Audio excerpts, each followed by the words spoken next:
any kind of Uncharted kind of cosplays around the area? There's been a few. several, yeah. They're really good ones too. Really good. Sometimes they get a little too good. Yeah. Makes me a little uncomfortable. And some guys like fills out the shirt a little better than I do. There was a girl that's the first time I've seen a Chloe cosplay. I don't know if she's here or not, but it was amazing what she did. Yeah. Seen some sand cosplay, which is incredible, which basically means you just go get a little denim jacket with a fleece collar from the 80s and you're set. Do the necktie too for bonus. You know what? I did see one of the first time I've ever seen a cosplayer do Marlowe. Someone dressed as Marlowe from Uncharted 3. I've seen that. And it turned out it was Helen Mirren. Really? Yeah. She's here. She's here. She's a big fan. Helen Mirren's here. Come on, I can't hear the laughter. Dame. Come on, people. Let's go. No, she did. She was a Marlowe cosplayer. She was great. I've never seen her. So, what started you both off in voice acting? What's that? What started you off in voice acting? I was broke. And had kids, so I was really broke. No, seriously, I was broke. I was on a show in the States and got canceled.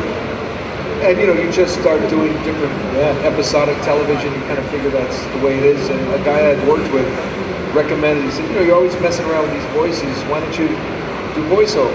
And I have to say this for the record, that my wife had been badgering me to get into it because I'm always annoying her at home with the voices and the things.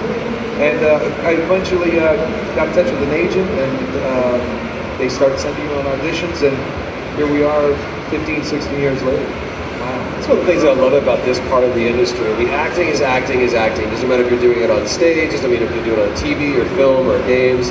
It's all about being an actor. So don't think, well, I don't have a really cool voice. That doesn't matter, because we don't. There's people in the industry that, like Steve Bloom has got like the absolute coolest voice in the world. But it's not just about having. I almost swallowed my gum just now. That was amazing. It's not just about having a cool voice. It's about everybody finding their own path to their passion. And for Nolan, it was one thing. For me, it was another. I was a musician. I was out in the studio doing our record, and I thought I was going to light the world on fire with my music. And the world had different plans for me. And I was brave enough to put myself out there and say, hey, I want to do adverts for the radio. And they just happened to be looking for someone. It was the right place, right time. So a lot of people ask, how did you get started in this? How do I get started in this? I don't know. You get to write your own story. You get to find your own path. The one thing I would say that is unanimously true about everybody is that you had to be stupid enough and brave enough to fail, to really put yourself out there into a dangerous place and just see what happens. And you might fall down hard, but that's okay, because all of us have done that. So if you find yourself failing, you're probably on the right path. Cool. So, unless you're in Vegas, because then that's just really bad. That's lose the your house opposite. and your family. Yeah. So you said that you were just broke. That's what got you into the voice acting. But what kind of attracted you both to Uncharted? Of all projects, what was it like? Do you know what? That seems cool. I'll do that. Or was it just literally, I need a paycheck, man? No. And I was joking about that. I mean, it's just when I say I was broke, I meant we were, you're always trying to find the next avenue to be a paid professional actor, and I was doing different episodics of TV, but they're few and far between, and that's when voice acting came into prominence, because I started doing it. Games were the first thing that was open to actors to do. Yeah. Because just not a lot of people were doing them. So I jumped on that. I was like, yeah, sure, I'd love to. Uncharted's quite different though, because it's not something I sought out. It was another audition that I had no idea what it was. In fact, the first audition, they came in, showed me the sides, and normally you read it to the microphone. They were on the other side of glass, and thank you so much. We'll let you know. Okay. And I sat down, and they told me all about it in the room, and I go, okay. And they just were standing there. Anytime you're ready, I said, you're gonna. And somebody was filming it like this, and I said, you're gonna be in here. And they said, wait. Has no one told you this is performance capture? And I had no idea. So I was like, oh, okay. And I had to kind of scramble and go ahead about it. And it led to a couple other auditions. And what Troy just said is very telling. I was the right guy at the right time. I was the right fit at the right time. And I've said this before, it's the best job. It's my big break. It's very hard to let it go now that we're done with it. But it made me a better person, better actor. Overall, it was the most special decade of my life as a career-wise. Wow. Yeah. Yourself, Troy? With Uncharted, stop it. He's never used a mic before. With Uncharted specifically, I remember where I was the first time I played Uncharted. I was in Texas doing a horrible movie, and a friend of mine, as a source of solace, let me borrow his PS3, and I sat. Sort it out. I sat in my hotel room and I played Uncharted, and a friend of mine told me the process that they went through to actually make this. And so I've been with the Uncharted franchise since the beginning in a completely different way as a fan. So when I got to come into this, I understood the adventures that Nate Drake had been on. I had understood who Sully was. I understood as a gamer.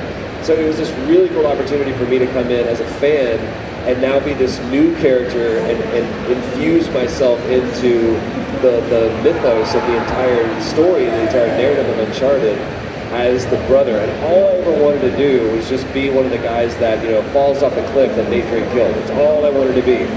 And then to be able to, it would have been fun.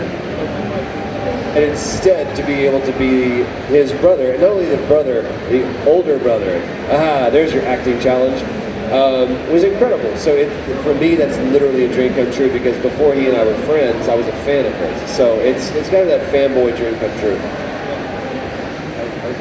Hello? Yeah, we are. We're back. Are you back, Troy? Is your mic still working? Oh, yeah. Oh, I like it. So, yours ain't working? Oh, no. Oh, his. That's there it. we go. Somebody brought it back. I was getting cheeky. I was causing that. I was causing that. It was on purpose. So, obviously you played Nathan, obviously, throughout the whole of the series. Do you think you've developed Nathan's character to be your own, and you kind of led him on the path that you were happy with? Oh, absolutely. I mean, I was invited from the get-go to infuse as much of myself in the character, and I think that's what makes it so rewarding that so many people around the world fell in love with this character. Exactly. Because, they just asked me from the get-go to, how would you treat this situation? What would you say if something comes to mind, you want to ad-lib, if you want to make up as you go? And I think that's why I got hired. I remember in that second audition was in an actual bigger room about the size of this carpet here. And there was one part of the audition scene where I had to run and jump behind a rock. Yeah. And it was kind of like a gymnasium floor, wood floor. And I ran and I just set up the chair. Like the chair was a rock, and I just ran and I slid and I went right past the chair. And I was like, and I think it's the first time I went, oh crap. And I crawled back behind the chair and I pretended I had the gun. Yeah. And everyone laughed because and it turns out that's exactly what might happen in the game where he just tries to do the cool move and looks like, crap, get back into it, And interesting story, Emily Rose played Elena, who was here, you should go see her. She was the reader. She had not been hired to be, she was the reader for my final audition, and she laughed at it. And after, they saw our little rapport, and they kept looking at her going, let's read her for the role, because they were reading other people. She was the reader, and that's where, here we are. Wow. What about yourself then, Troy? You had to do some stuff with, you've done Samuel. What did you do, like, your own kind of style on him? Do you feel like that when you played him, you progressed with him really well? Or is there other stuff you think you could have done? It's kind of the, I think it was Michelangelo who said art is never completed, it's simply abandoned. Yeah. I think you can always look back and go, I would have done this differently, I would have done this differently. But what's great is that you have to force yourself to go, okay, here's my part on the assembly line. I need to come in, I need to do my part, and then I trust that other people down the line are going to do their part to their best, and it's going to ultimately be maybe not what is my favorite thing, but it's going to be what's right for the character. And so even in TV and film, I don't think there's as much trust as there is in a video game, because you're operating so much in a vacuum. Like, we could literally be shooting the game in this space, and then when you get to see it, you're actually in Madagascar in a Jeep, you know, and you look like Sam, you look like Nate.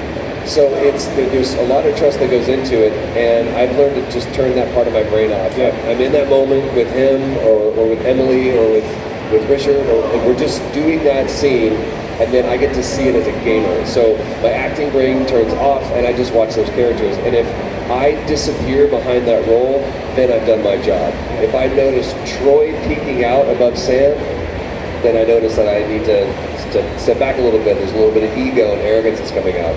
I was fortunate with Uncharted that Neil Druckmann said, I'm going to bring you in, I want you to play the brother. Yeah. So there wasn't like, let's find the character. I think we just had to find it on the stage because they were already in production. We need to hit the ground running. Yeah. So there was a lot of trust that he placed in me. And so with that, I placed a lot of the trust in him, and then him guide the character all the way through with creative director.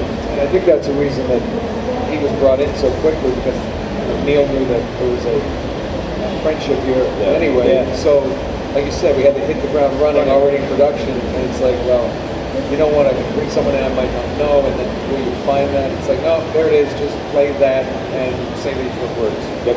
Cool. Also, you said you've done some motion capture work. Have you both done motion capture work on Uncharted? Have you done motion capture work on Uncharted? No? Yeah? Yeah. Like for 11 years. Yeah, that's what I'm saying. That's what I'm saying. Like, you said that. So basically, like, what's like the aspects you find fun about motion capture work? Oh, well, you know, the biggest thing is it's just like doing, I started in theater in New York, and it's just like doing theater. Right? It's, you know, except for the suits, but there's something called black box theater where there's very limited props. Yeah. There's limited things to touch and feel, and it's all about the connections you have with the other people on the stage. Yeah. And, you know, you're really talking to them, really listening to them, and it becomes very real. Motion capture is about the same thing. Now that's the fancy answer. Yeah. It's also exactly like playing when you're children. Yeah. They had fake guns, and then they finally, you know, in the early days of Uncharted 1, 2, when I chewed, I'd have to, you know, they'd have to, something you could go bang. You'd have to say the word bang, and they'd take it out because it didn't make a sound. It's just a piece of plastic. We then actually got the airsoft guns that aren't unloaded, so it would make that kind of sound, so people would know when they got shot. So, but it's the collaborative spirit, the spirit of play. Yeah. And I tell people who want to be actors, I said, remember, Shakespeare never had actors, he had players. Yeah. And that word is very indicative of what we do. We play. We get paid to play. And you're literally like a kid, and you're jumping around, and I mean, and it's funny, because, you know, anybody can remember running around playing pirates, let's say.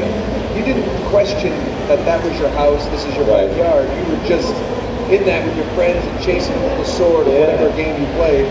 We did the same thing on the stage, you know. I mean, it was Madagascar, or it was, you know, I'm really reaching in for the Chintamani stone, which was a tennis ball. I mean, you know, just, well, not it was. I mean, what we thought was a Chintamani stone.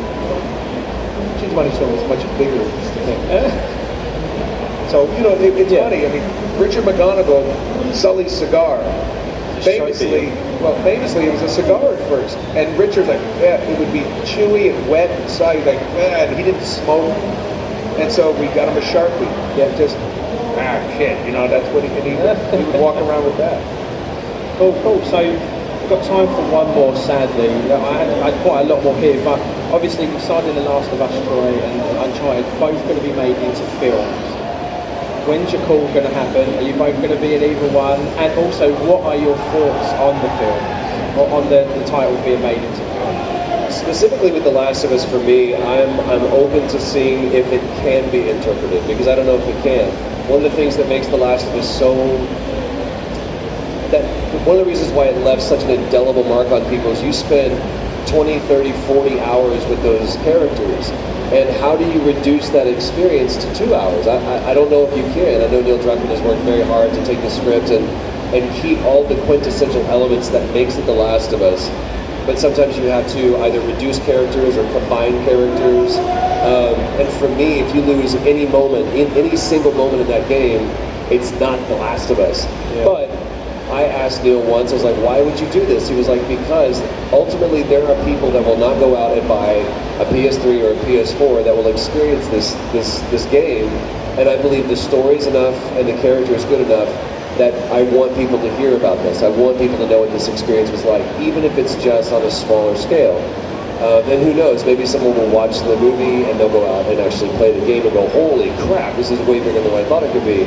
I'm open, though, to anybody playing Joel, anybody playing Ellie, as long as they understand who those characters are, and they don't just try to do something that's selfishly serving themselves. Yeah. I want them to understand what the game is. I want them to understand the story. I think Josh Brolin would be a great choice for Joel. He and I bumped into each other a couple times. We were shooting a movie. I was shooting a movie in New Mexico. He was shooting No Country for Old Men at the same time, and we met there. We bumped into each other at an airport lounge at LAX. And I said, just curious, man, if you get a phone call about a movie, you should really consider it. We sat and talked about it. I said, because I really based a lot of what the character was off of you. So I think Josh Brolin would be a great choice. Ellie, I have no idea. In some ways, I want it to be an unknown. I want someone who... Could I play David? I think I you could play should David. play David. Absolutely. I mean, I don't think you need a big fancy celebrity name to play David. No, because I am David. I will hurt your children. But I'll do it with a smile. Well, in terms of the Uncharted movie, it's very interesting. I didn't know that Josh Brolin story because on the set of when I did Star Trek, The Darkness, I had the same conversation with Chris Pine, who I thought would be a great Drake. Yeah, he's a good actor. He's a thoughtful actor. Yeah, and he's funny. He's actually very funny in person. And I really like him. I think he's great. The only thing I just hope they don't try to recreate one of the 4 movies, or 5, if you want to count Golden Abyss as well, that we made. Too many people say it's already a movie. Why would they do that? Yeah, exactly. But so just do something like, I know Assassin's Creed's doing that. Fassbender's taking that world and some of those characters, but they're creating their own story. They're not recreating the game you already played. Because the built-in audience for the movie would be the gamers, and if that, like Troy said, if you've played the game, you've had an immersive, multiple-hour experience. Exactly. Now you're just watching it. It's one of the reasons I thought a lot of people about 50 Shades of Grey. It was a very difficult movie to pull off because everybody who read that, especially every woman who read that, had their picture of Christian Grey in their head. And when they pick one guy, if it's not your Christian Grey, it's like, nope, don't buy it. You know, that book was a very meaningful experience to a lot of people. And I think Uncharted was the same way. So take the characters that people love and put them out there in a new adventure. Yeah, a brand new story. Yeah, so I hope that's what they do. Brilliant. So guys, thank you very much for coming on the bus. A pleasure, thank you. No problem. Remember guys at home, give us a thumbs up.